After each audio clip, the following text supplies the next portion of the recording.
Nggih, mekaten menggah sabda pangandikan saking panjenenganipun Bapak Lurah Kalurahan Karangasem ingkang kala wau dipun lajengaken penyerahan tokoh pewayangan.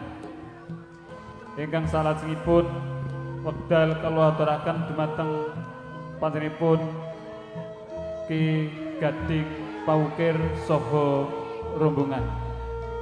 Saking kula cekap mekaten minangka panuping atur, billahi taufik wal hidayah. Wassalamualaikum warahmatullahi wabarakatuh. Nuwun, nuwun, matur nuwun.